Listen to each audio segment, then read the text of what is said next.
Hi, class, and welcome to our first weekly recap from the set of my home office. I'm glad this is the first time that we're meeting face to face, or as much as we possibly can. I hope that you had a drier weekend. I know it was a little rainy this week, and I also apologize for looking like a DJ or a pilot or what have you. It's just that I tried recording this video with my computer's internal speaker, and it sounded tinny, and there was a lot of background noise. So I think this will be a little bit better, and I apologize if there's still some background noise. So I just wanted to say that the reason for this weekly recap is twofold. First, I want to talk about what's happened over the course of the week and sort of give you some feedback based on what I've seen. And secondly, it's to talk about what's coming up in the next week and what you'll need to be able to do to be successful. So there are three things I want to cover in the weekly recap this week. Number one is, I'm sorry, there's a dog barking in the background. Number one, it's not my dog. Number one, I want to talk about the participation and the posts in terms of the discussion board posts as well as logging in on the 4 out of 7 days. Then I want to discuss using iTunes to download course content because one of the assigned videos for this week, you will have to use iTunes to download it. And lastly, I want to talk about exam number one. Okay?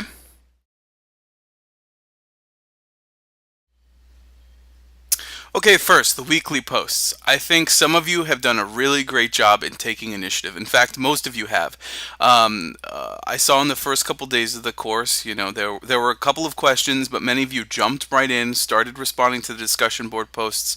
I tried to post as many questions as possible over the first few days, so you had a lot of options. I know some of you haven't gotten the text yet, so being able to respond to a couple of questions that dealt with our online movie this week, I think was the way to go, so that those of you who don't have the text, you can still participate in our weekly discussions. Just focus your responses on questions that have to do with other content that are not questions from the Nestle text. A big thing that I think is the number one thing that we need to discuss, first of all, responding to the discussion board posts. It's very important that when you want to respond to a discussion board question, that you go to the question that I wrote and you hit reply.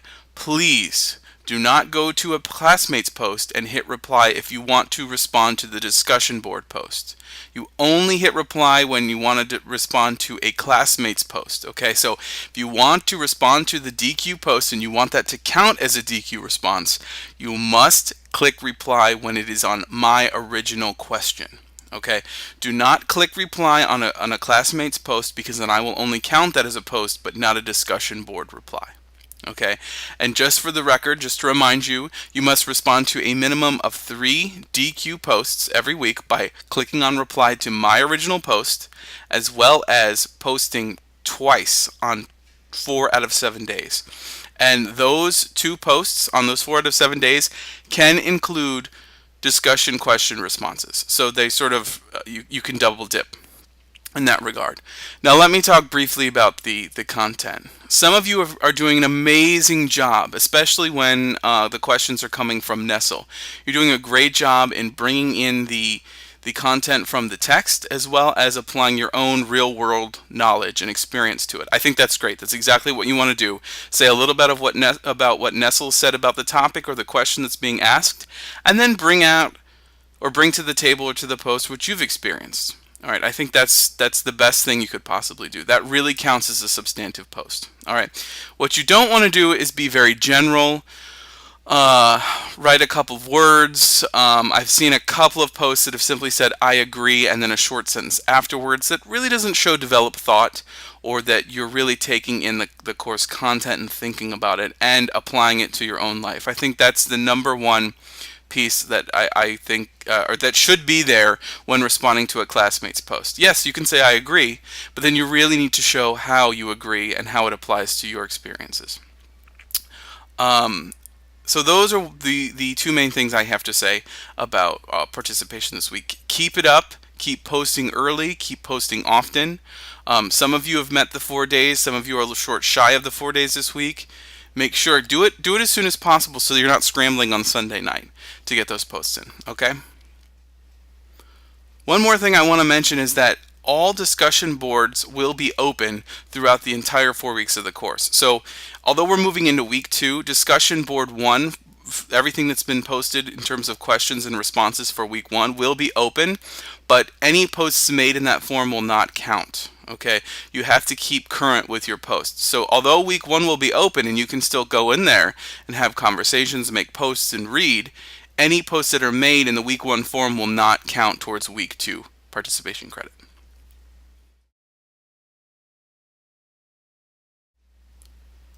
Okay, the next topic of discussion is using iTunes for course content.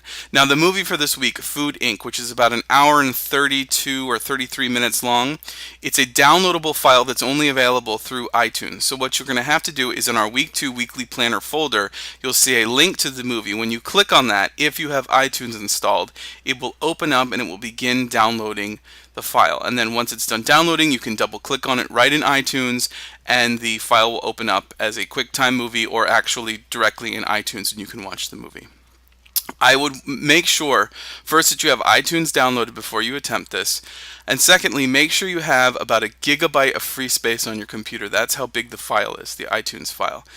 And also make sure you have some time. It took me on a high-speed internet Wi-Fi connection about 45 minutes to download the film. So you might want to download it during some downtime when you're not expecting to watch it. You know, if you plan to do your schoolwork on Wednesday night, maybe Tuesday, set the computer to download the file so that Wednesday, when you're ready to do your work, it'll be ready to go. It's pretty straightforward. You watch the film. You answer the discussion questions. There may be some questions on the exam, which I'm going to talk about next.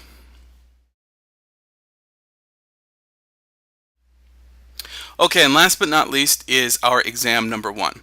The exam is going to be a short answer exam. It will cover all required readings and videos for week 1 and 2, nothing for week 3 and 4. Okay, it's just week 1 and 2. The nestled chapters, supplemental reading, and the videos that are in the syllabus. There are 10 questions, short answer questions. The full exam is worth 100 points, so each question is going to be worth 10 points. The link to the exam is going to be in our Week 2 Weekly Planner folder.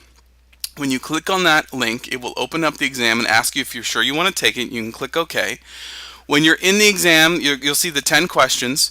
They'll be listed there with text boxes, and all you do is you just type into the text box. Now, what I recommend, because you have the entire week to complete the exam, it is not timed. As long as you submit it before next Sunday at 11:59 p.m., you're good to go. So you can open up the exam as many times as you want to look at the questions. As long as you don't hit submit, you'll be okay.